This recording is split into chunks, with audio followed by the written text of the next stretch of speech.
अररिया वालों ताली बजा दो जोरदार। क्या बात है, क्या बात है। अभी आपने एबीपी न्यूज पर प्रधानमंत्री नरेंद्र मोदी का इंटरव्यू देखा। लगातार सुबह से आप ये इंटरव्यू देख रहे हैं और देखिए अररिया वाले कितने जोश में भरे हुए हैं। मंच पर हमारे साथ मेहमान आ चुके हैं। मैं इंट्रोडक्शन करा दूं। कमरू जमा हमारे साथ है राष्ट्रीय जनता दल से, आप जिलाध्यक्ष हैं। भारतीय जनता पार्टी से हमारे साथ संजय अकेला जी हैं और उनके साथ जेडीयू से आशीष पटेल हैं। हमारे साथ भाजपा से विधायक जी भी आ चुके हैं, मंचन केसरी जी, उनका भी बहुत बहुत स्वागत कीजिए। इसके अलावा अजय कुमार झा हमारे साथ हैं, लोक जनशक्ति पार्टी से, उनका भी स्वागत कीजिए। और साथ ही हमारे साथ कांग्रेस से मनीष यादव मौजूद हैं। सभी का बहुत बहुत स्वागत। भैया एक बार जोरदार ताली बजा दीजिए, जोरदार ताली। वाह वाह वाह वाह वाह। सबसे पहले मनीष यादव जी, हमने देखा प्रधानमंत्री जी का इंटरव्यू। उन्होंने साफ तौर पर जब उनसे ये पूछा गया कि देश के मुसलमानों के लिए उन्होंने क्या किया है या देश के मुसलमान उनसे डरते क्यों हैं, तो उनका जवाब था कि देश को हिंदू और मुसलमान में मत बांटिए। मैं जब कहता हूं सबका साथ सबका विकास, तो उसमें हिंदू भी आते हैं, मुसलमान भी। देखिए, सबसे पहले तो मैं गंगा जमनी तहजीब और भाईचारे तक का प्रतीक अररिया की इस पाक सरजमी पे आपका खैर मकदम करता हूं, इस्तकबाल करता हूं, आपका बहुत बहुत स्वागत करता हूं। ये इधर उधर की बात माननीय प्रधानमंत्री जी कर रहे हैं। बुनियादी सवालों को दबाया जा रहा है। आज देश का किसान कराह रहा है, हमारे अन्नदाता आत्महत्या कर रहे हैं, देश का नौजवान बेरोजगार है, महंगाई चरम सीमा पर है और महंगाई का आलम यह है कि डीजल और पेट्रोल में प्रतिस्पर्धा चल रही है, कंपटीशन चल रहा है कि सेंचुरी पहले कौन बनाएगा। छात्रों, हिंदू मुसलमान पर जो पीएम ने कहा उस बात से इत्तेफाक रखते हैं आपके नहीं रखते हैं कि देश को केवल हिंदुस्तानी नागरिकों के तौर पर जाना चाहिए, हिंदू मुसलमान के तौर पर नहीं? तो ये बात कौन कह रहा है? आज जो कांग्रेस पार्टी की विचारधारा है, जो कश्मीर से लेकर कन्याकुमारी तक और सिक्किम से लेकर पोरबंदर तक, ठीक है, ये आपने कहा कांग्रेस की विचारधारा है। विधायक जी, प्रधानमंत्री मोदी के इंटरव्यू पे मैं बात कर रहा था कांग्रेस से। प्रधानमंत्री ने कहा कि सबका साथ सबका विकास में हिंदू भी आते हैं, मुसलमान भी। उन्होंने कहा ये कांग्रेस की विचारधारा है। प्रधानमंत्री की विचारधारा तो विघटन की है। बिल्कुल, उन्होंने जो भी कहा वो बिल्कुल गलत कहा। देश के हित में, गरीब, दलित और किसानों के हित में समर्पित प्रधानमंत्री नरेंद्र मोदी की सरकार पूरे समर्पित भाव से सबका साथ सबका विकास के रूप में काम कर रही है। और सबसे बड़ी बात है कि ये जो सीमांचल की जो धरती है, सीमांचल के धरती पर विगत 2014 से 2019 के बीच में जो आतंकवादियों का जो यहाँ जो देश तेरे टुकड़े होंगे क्या जो नारा लगाया गया था 2014 से के बाद 2019 में जो अब जो चुनाव होने जा रहा है, ऐसे लोगों को जिन्होंने उपचुनाव में देश तेरे टुकड़े होंगे, उन लोगों को मुंह पर लोग सबक सिखाएंगे। आप क्या कहेंगे? देखिए, मैं यही बताना चाहता हूं, जो भाई साहब कांग्रेस के जो वक्ता थे ने बताया, जो हिंदू मुस्लिम, आप बतावे 5 साल हुआ नरेंद्र मोदी को, कहां पर दंगा फसाद हुआ, कहां क्या हुआ? अगर जो विकास हो रहा है तो सबके साथ सबका विकास हो रहा है। बता दे कहां पर रोड पुला या जो भी विकास हो रहा है। ठीक है, मैं पूछ लेता हूं।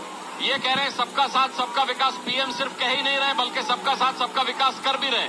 जेडीयू वाले कह रहे हैं, बीजेपी वाले कह रहे हैं। ये मात्र चुनावी जुमला है। जुमला पर तो आप लोग बहुत सुने होंगे।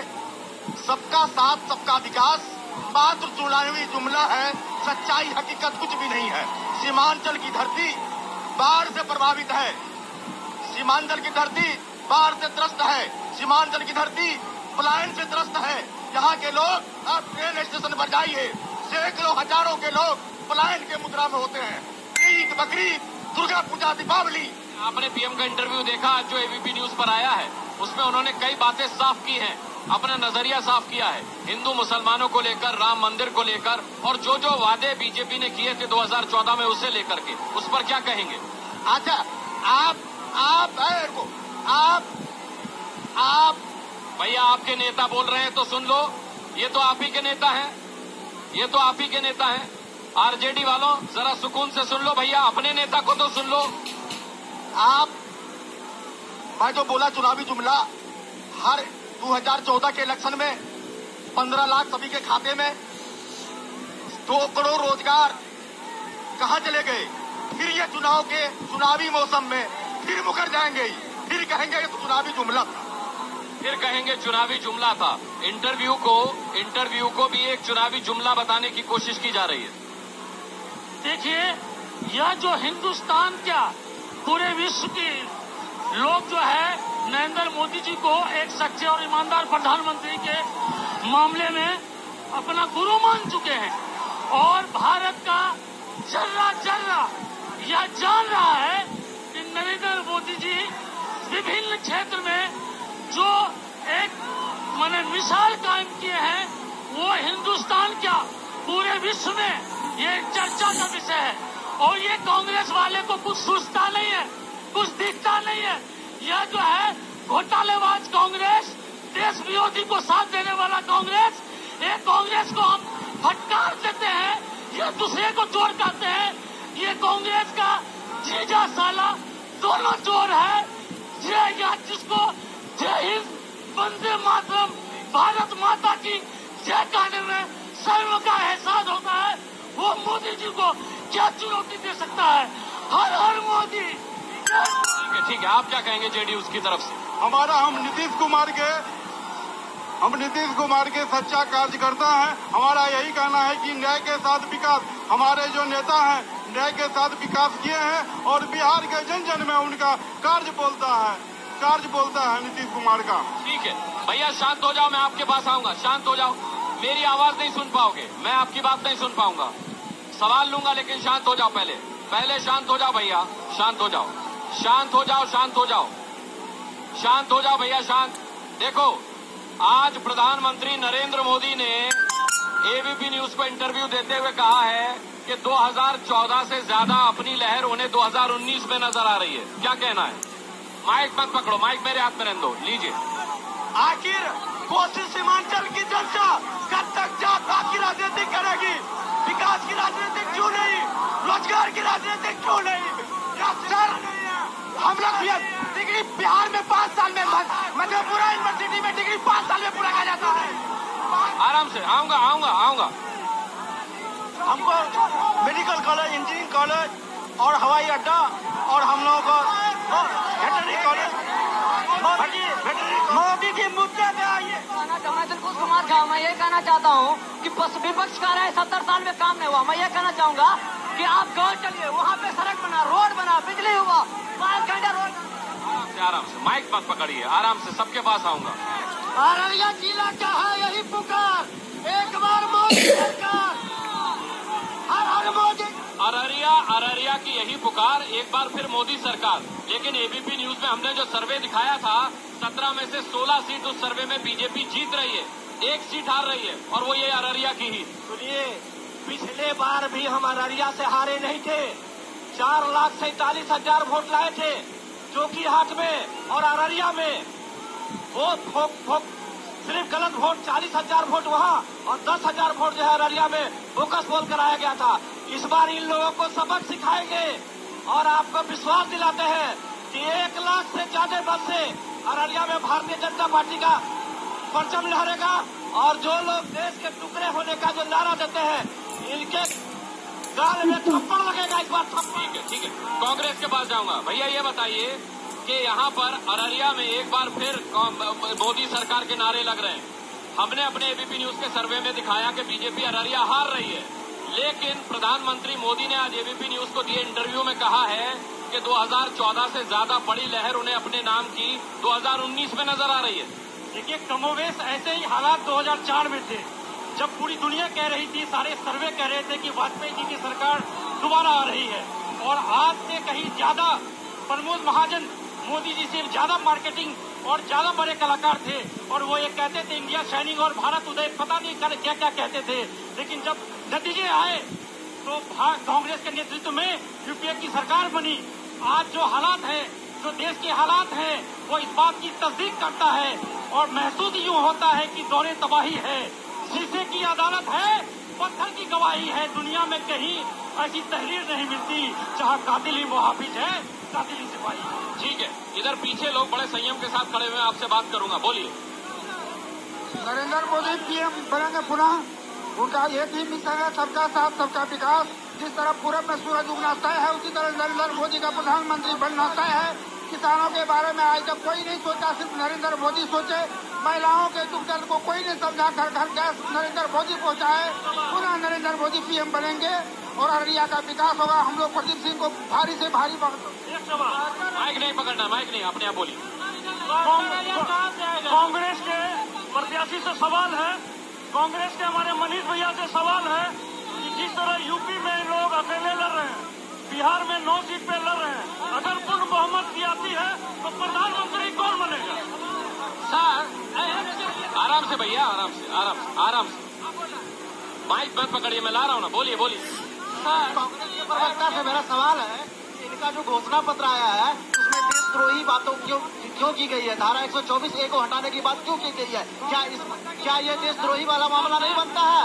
इसमें देशद्रोही की बू आती है या नहीं आती है? कांग्रेस को एक भी वोट पाने का अधिकार नहीं है अगर वो देशद्रोहियों के साथ खड़ी है तो।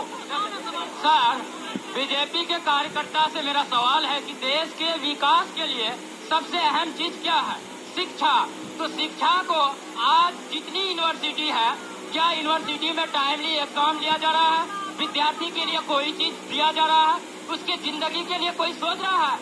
ग्रेजुएशन का जितने 3 साल का ये है कोर्स है, उसको 5 साल लगाता नहीं। सर सुनिए, आप हो गया भैया, सबको बात कर। कांग्रेस के घोषणा पत्र की बात हो रही है, मैं आऊंगा सर आपके पास, बहुत टाइम है। कांग्रेस के घोषणा पत्र की आपके अररिया वाले बात कर रहे हैं और आज प्रधानमंत्री मोदी ने भी अपने इंटरव्यू में जो एबीपी न्यूज को दिया है, चिंता जताई है कि जो देशद्रोही ताकतें देश में पनप रही हैं। उन्होंने साफ तौर पर कहा कि कांग्रेस पार्टी पाकिस्तान के सुर में सुर मिला रही है। जब कांग्रेस पार्टी के लोग कुछ कहते हैं तो पाकिस्तान की मीडिया में सुर्खियां बनती है। तो ऐसा क्यों कर रहे हैं आप लोग? उन्होंने भी चिंता जताई। और यहाँ अररिया के लोगों का भी सवाल है कि आपके मैनिफेस्टो में भी बहुत कुछ ऐसा है जो देश हित में नहीं है।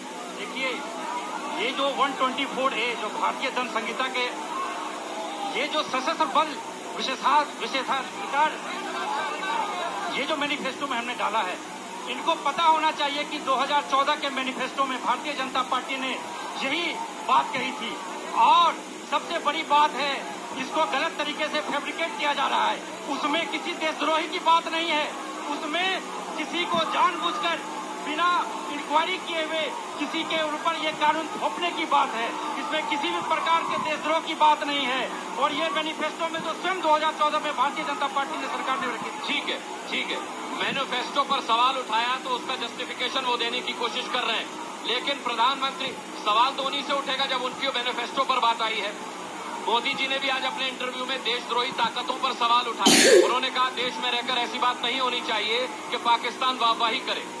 देखिए, पिछली बार अभी हाल में जो है पुलवामा का जो हमला हुआ, उस हमला को अगर यदि मद्देनजर से ध्यान रखिए तो लॉन्चिंग पैड जो था पाकिस्तान में घुस करके लॉन्च पैड को नष्ट करना, भारतीय सेना का जो एक बहुत बड़ा एक सर्जिकल स्ट्राइक के माध्यम से और म्यांमार में विरोधियों के खात्मा करना, यह कितना बड़ा संदेश देश के प्रेमियों के लोगों को जाता है, इसे आप खुद महसूस कर लीजिए। और देश में सबसे बड़ी बात है देश की पहले सुरक्षा, और वो देश की पहले सुरक्षा। प्रधानमंत्री मोदी ने अपने इंटरव्यू में आज कहा कि 2014 से बड़ी लहर 2014 से बड़ी लहर 2019 में नजर आ रही है। तो ऐसे में महागठबंधन का क्या होगा?